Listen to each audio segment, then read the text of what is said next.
Hey mga boss! Gusto ko i-share sa inyo yung bagong dating natin ng mga SEC helmet ngayon. Alam niyo po ba yung sinuot ni Coco Martin sa shooting nila ng Batang Quiapo? So, isa po ito sa mga helmet na sinuot ni Coco Martin. Ito yung pinasikat ni Coco Martin. And buksan natin kung ano pong helmet to. Wait lang guys ha. Hanapin natin yung white. White kasi yun eh. Ang ganda nito. Promise. Ito na yung tagal kong hinintay ito. Grabe guys. Sobrang ganda nito in person mga bossing. Ang kanyang visor po mga bossing ay naka-iridium po yan mga bossing. Ayan siya. Yan. SEC Pilot po ito mga bossing ang pangalan ng ating SEC helmet.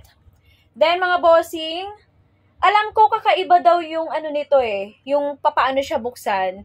Ganito siya buksan mga bossing. Ayan. Eto mga bossing, hindi siya yung inaangat pataas. Okay? Eto mga bossing, kailangan mo po siya na hilahin dito. Ayan, kailangan mo iganyan siya bago siya buksan. Di ba ang unique?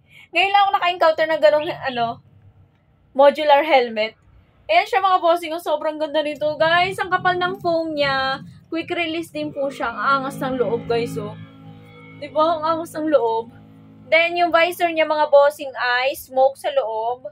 Dual visor siya. Ganito po yung kanyang spoiler.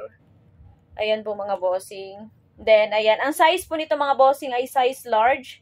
May ICC sticker po siya. DOT approved yan mga bossing. Ayan po siya. Ang lupet. May kasama po siya sa box ng, may balaklava din po siya nakasama mga bossing. Yung Black Pilot naman natin mga bossing, ganito yung Black Pilot natin. Same lang din po siya kung paano siya buksan. Kailangan nyo lang siyang iganyan, saka mo siya buksan. White natin mga bossing. Ayan. Tapos ito po yung ating black and white. Ganda, di ba? Mga bossing, para makapag-avail po kayo, punta po kayo dito sa store natin. And, ipopost na rin natin to sa ating Facebook page sa Galaera Moto Gears mga bossing para makita ninyo kung gaano kaganda yung ating mga SEC Pilot.